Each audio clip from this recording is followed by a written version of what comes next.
En este video quiero hacer unos comentarios sobre este pasaje que hemos estudiado en la lección Romanos 7. En la lección estudiábamos 7:13 al 25.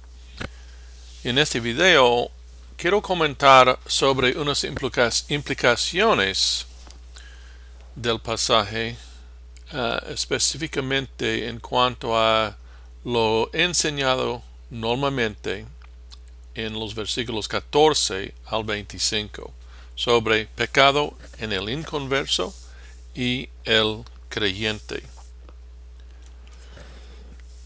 Es como probablemente se han dado cuenta, es pasaje controversial. Muchos lo toman, de hecho la mayoría interpreten el pasaje como aplicando al creyente y la lucha contra pecado.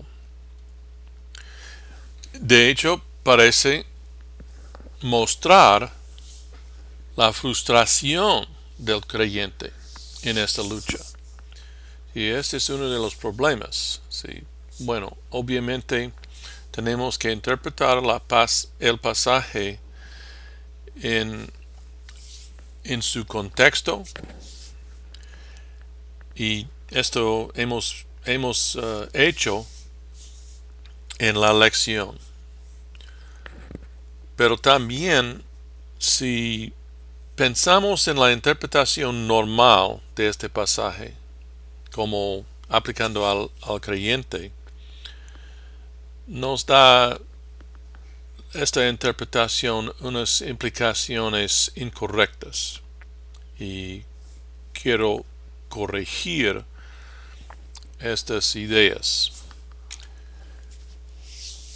El estudio que ya hemos hecho debe ser conclusivo. Este pasaje no aplica al creyente ni a las dificultades de vivir en santificación. Bueno, vamos a hablar sobre pecado en el inconverso, porque esta es la enseñanza del pasaje. Este pasaje habla de la incapacidad de tener victoria sobre pecado mientras estaba, en este caso el apóstol Pablo hablando, mientras él estaba bajo la ley antes de su conversión. Y muchas personas luchan con este problema. El no tener la vida de Cristo, el no tener el Espíritu Santo, no tener salvación, pero muchos están tratando de tratar con el pecado sin los medios bíblicos. Y esto es lo que este pasaje enseña. ¿Sí? Pablo, el apóstol, habla de esta incapacidad en su vida, porque él era fariseo, etc., y estuvo tratando de vivir bajo la ley y tratar con pecado, pero el esfuerzo fue un fracaso, ¿sí? Antes de su conversión, obviamente. Y entonces, esta interpretación es apoyo para la incapacidad de la ley o cualquier otro medio de salvarse a uno mismo. ¿Sí? Nadie puede salvarse por cualquier otro medio que salvación en nuestro Señor Jesucristo. ¿Sí? Bueno, ya hemos visto en este estudio sobre pecado, esta sección o módulo acerca de hamartología, que el pecador es esclavo del pecado. Por ejemplo, ya hemos visto Romanos 6:17, que menciona esta frase, esclavo del pecado, y otros versículos. También podemos ver que el único remedio por su pecado es la liberación que tenemos o podemos adquirir en Cristo. Vamos a ver este pasaje, Colosenses 2, 13 y 14. Colosenses 2, 13 y 14. Otra vez el mismo autor que el pasaje estudiado, el apóstol Pablo.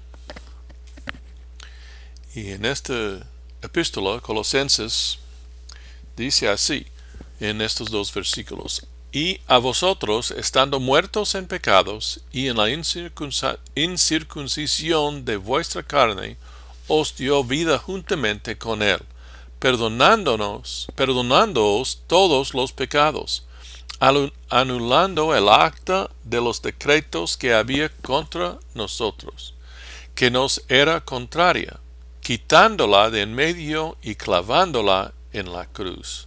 ¿Sí? Este fue el remedio. Y en este pasaje, Romanos 7, 14 al 25, parece que el creyente es esclavo del pecado, bajo la interpretación normal, y también parece que no hay remedio. Esta es la idea que el pasaje puede dar si pensamos en el pasaje como aplicando al creyente.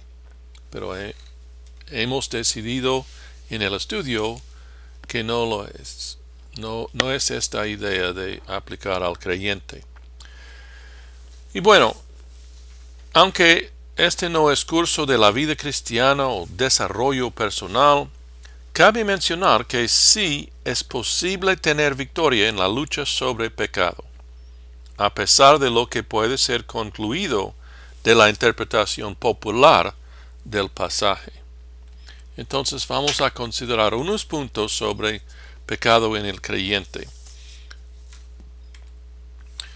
De hecho, el creyente no necesita sufrir el carrusel de pecado que resulta de la interpretación errónea de este pasaje.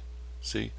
Parece que estamos viendo en este pasaje la inhabilidad, la incapacidad de tratar con el pecado, hasta por el apóstol Pablo.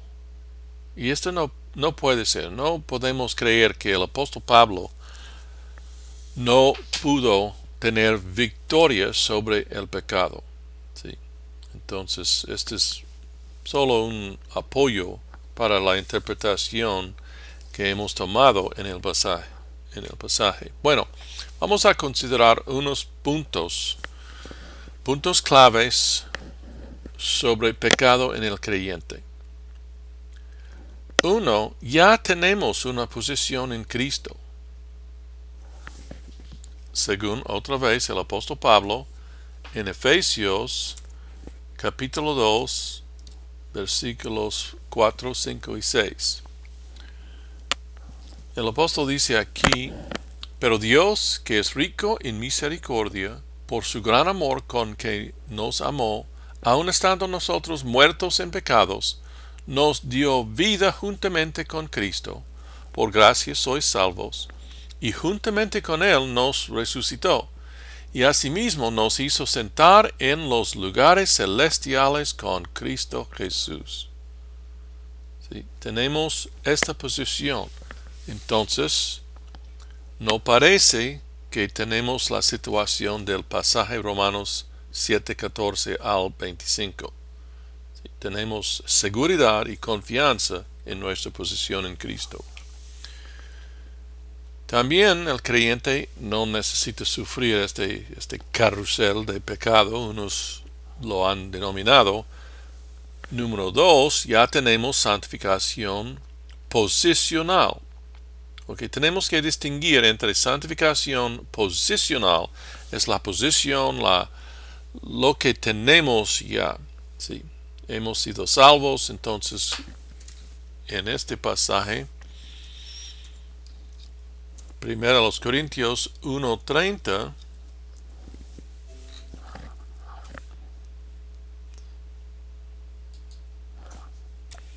Dice, mas por él estáis vosotros en Cristo Jesús, el cual nos ha sido hecho por Dios sabiduría, justificación, santificación y redención. Entonces, santificación posicional es algo que ya tenemos. Santificación progresiva es algo que tiene que ser desarrollada en nuestras vidas. Y esta es parte de este proceso, es la lucha contra el pecado. Otra vez, tenemos confianza y seguridad en la vida cristiana porque tenemos esta santificación. No es el retrato que la interpretación normal de Romanos 7:14 al 25 nos da. Tercero, el creyente no necesita sufrir este carrusel de pecado porque ya tenemos toda bendición espiritual, según Efesios 1 y versículo 3. Vamos a leer lo que dice el apóstol en este pasaje, este versículo. Bendito sea el Dios y Padre de nuestro Señor Jesucristo, que nos bendijo con toda bendición espiritual en los lugares celestiales en Cristo. ¿Sí? Ya tenemos todas las bendiciones que Dios tiene. Y obviamente, son muchos y podemos confiar, depender de estas bendiciones en nuestra vida. Relacionado con esto, número 4, según el apóstol Pedro, ya tenemos todo lo necesario para vivir exitosamente en la vida cristiana. ¿Sí? Vamos a ver. Segundo de Pedro 1:3. Como todas las cosas que pertenecen a la vida y a la piedad nos han sido dadas por su divino poder mediante el conocimiento de aquel que nos llamó por su gloria y excelencia, etcétera, etcétera. Pero nota lo que dice aquí el apóstol. ¿Sí? Todas las cosas que pertenecen a la vida y a la piedad nos han sido dadas por Dios. Entonces tenemos todo lo necesario para tener victoria sobre el pecado. No, otra vez, no es el retrato que la interpretación normal de Romanos 7:14 al 25 nos da. 5. Ya tenemos el cuerpo de pecado invalidado. En Romanos 6:6, y tenemos aquí un problema de traducción. En Romanos 6:6 leemos estas palabras: sabiendo esto, que nuestro viejo hombre fue crucificado juntamente con él, para que el cuerpo del pecado sea destruido, a fin de que no sirvamos más el pecado. Aquí estoy leyendo la Reina Valera en la versión de 1960. Sea destruido, de hecho, no es una buena traducción. El cuerpo de pecado no es destruido. ¿Sí? Todavía podemos pecar. Tenemos la oportunidad, vamos a decir, de pecar.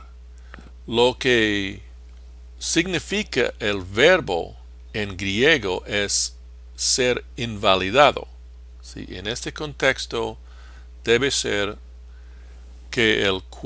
para que el cuerpo del pecado quede invalidado. ¿Sí? Y la nueva versión internacional tiene en lenguaje más actual, perdiera su poder. Y esta es buena traducción. Y el punto es que el cuerpo de pecado no tiene control sobre nosotros, no tiene el poder. No es absolutamente necesario que pecamos como con el pecador, el inconverso. Ya tenemos el Espíritu de Dios, tenemos todas estas bendiciones, estas herramientas, etc. ¿Sí? Entonces ya el cuerpo de pecado no tiene poder sobre nosotros, no tener dominio sobre nosotros. Y número 6, relacionado con lo anterior, el cuerpo de pecado no tiene control, no tiene dominio. No es absolutamente necesario que pecamos, pero sí podemos pecar. Pero ahora el pecar es una elección deliberada. Tenemos que decidir pecar. ¿Sí? Dice Pablo en Romanos, en el mismo capítulo, en versículo 13, él nos da este consejo: ni tampoco presentéis vuestros miembros al pecado como instrumentos de iniquidad, sino presentaos vosotros mismos a Dios como vivos de entre los muertos, etc. ¿Sí? Tenemos la capacidad, somos capaces de hacer esta elección. ¿Sí? Y si pecamos, no es porque es obligatorio, es que hemos decidido hacerlo. Es una elección deliberada. Y número 7, entonces, basado en todo esto, los creyentes tienen la opción de no pecar. Podemos vivir no como la interpretación normal de Romanos 7, 14 al 25. Tenemos la opción de no pecar. Y todas las herramientas, todos los medios que hemos visto, ¿sí? Según Romanos 8 y el versículo 12, así que, hermanos, deudores somos, no a la carne, para que vivamos conforme a la carne. ¿Sí? No somos deudores a la carne, al pecado. No es absolutamente necesario que pecamos.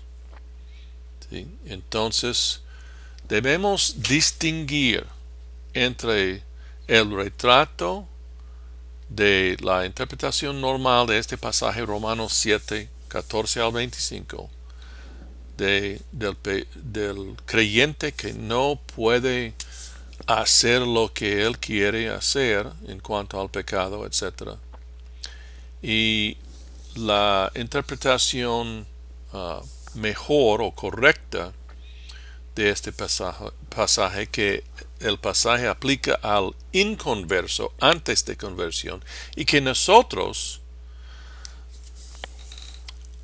a diferencia que lo enseñado normalmente, nosotros tenemos, tenemos la lucha contra el pecado y debemos confiar en Cristo, el Espíritu Santo. Debemos hacer uso de todos los medios y todas las herramientas que Él nos ha dado, pero ya tenemos este fundamento que he mostrado aquí, y entonces tenemos la opción de vivir en santificación, y es simplemente un asunto del uso de estos medios. Entonces podemos decir con Romanos 8:15, pues no habéis recibido el espíritu de esclavitud para estar otra vez en temor, sino que habéis recibido el espíritu de adopción, por el cual clamamos, Abba, Padre. Sí. Podemos tener victoria sobre pecado por los dones y los medios que el Padre nos ha dado. Gracias a Él, y que Él sea alabado.